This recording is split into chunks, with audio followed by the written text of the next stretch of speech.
So Godox was kind enough to send me this light at no cost to me, nor are they paying me to make this video. But the only thing they asked me to do was to make a video using this light and simply sharing my thoughts on it. So in this video, I'm going to show you how I shot this image using the VL200 and a speed light.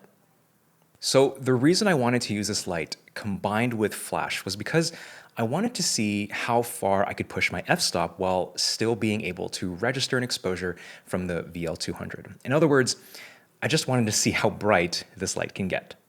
So because of that, I set up a simple flat lay and wanted to use this continuous light as my base layer ambient light and then use my flash as my key light.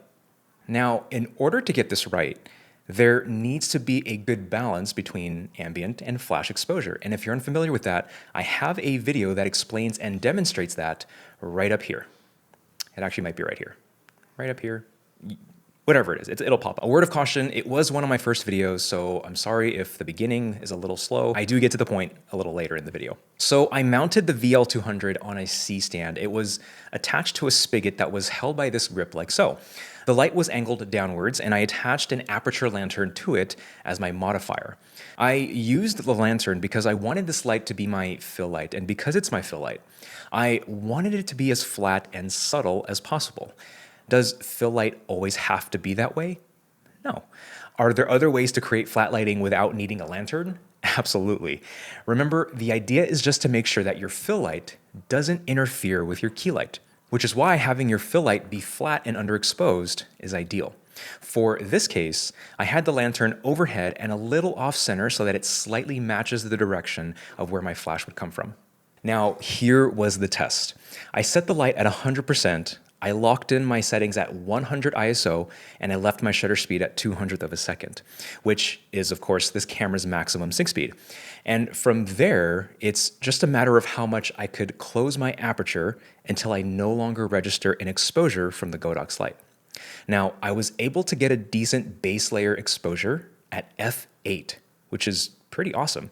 Now, just keep in mind, the brightness of the light does depend on how far or close you have the light from your subject, and also the kind of modifier you have on it. Those two factors will determine the settings on your camera.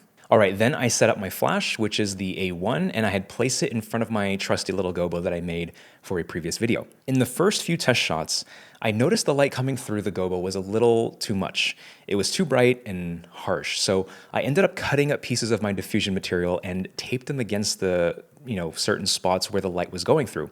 What that did was it helped tame the harshness of the light by diffusing it slightly, but still maintaining that contrasty quality to it. So in the end, it worked out well. Now from here, it was just about getting the light from the gobo to hit the right spots in the frame.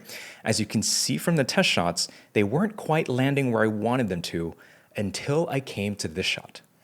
Right here, I loved how the light was shining through the glass. I also loved how the main light was coming across here and onto the plate. And I also loved how it hit this spot in the corner right here on the linen. Looking from afar, the placements of those highlights seemed to balance the composition well, which is why I liked the gobo where it was. So then I attached it to a clamp, which was mounted on this ladder right here. Now, after all the test shots, before setting up the food, my settings were still at ISO 100, f8, and 1/200th of a second. In fact, take a look at how the continuous light alone looked versus with the added flash. I think it's great how I'm able to see the continuous light with the settings I was at, and it complemented the flash exposure pretty nicely. Then the next step was making the dish and putting it on the plate. Okay, I just made it. Not sure if I nailed it. I may have undercooked it, but I don't know. It kind of looks cool like this.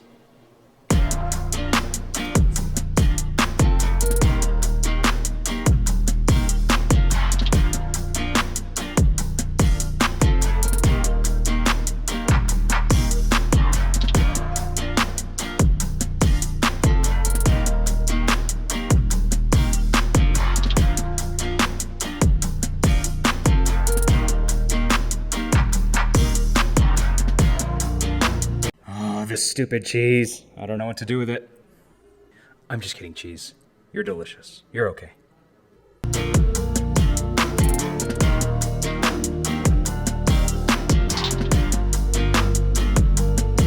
how do I like the light? I'm actually using it right now to light this scene right here, but I think the light's fantastic. The extra stops of brightness is always a plus. I think it could even compete with midday sunlight. I actually haven't tested that, but just from seeing how bright it can get, I think it might be able to come close. Now, as far as the brightness of this light is concerned, I'll just say this. The mere power of this light gave me much more flexibility with my camera settings overall. It's as simple as that. As you saw, I was able to shoot at a rather high aperture and was still able to get a decent exposure for my ambient light. So one good way to think about it is the more range of power you have from your light, in other words, the more powerful it is, the more options you'll have with your depth of field. Otherwise, you're raising your ISO and you're lowering your shutter speed, which at that point, you're either risking image quality by raising the ISO and risking getting a blurry image with a slow shutter speed. You also risk introducing other unwanted ambient light by slowing down the shutter speed as well. So having a brighter light in the end helps eliminate those risks, and this light helped me do that in this case. Some things I was a little turned off by, I have to say the separate power pack and the battery supply. One of the reasons I love flash and monoblocks is because they're just one unit. They're very portable and easily movable. With the VL200, I found myself having to move around the light as well as the power pack and the power supply block, whatever you call that thing. And I found it a hassle at times to have to think about moving and keeping track of all those components. Value for the price. This one was a little weird for me because I think this light is in a weird position. It's a great light, but recommending it would be weird for me because I wouldn't really know what to say in comparison to its counterparts. Because you have the VL150, which is priced at $400, I believe. The VL200 is priced at $550, and the VL300 is at $750. So I can't say the 200 is the cheapest in the lineup. You got to go with the VL150 for that. Nor can I say it's the most powerful, because that's reserved for obviously the 300. So essentially, if you want some sort of middle ground, you can't quite swallow the $750 price tag, but you want more brightness than the VL150, then sure, the VL200 is your light. Yay! And other than that, it is what it is. Now, I will say this. For food photography, do you absolutely need this light? No.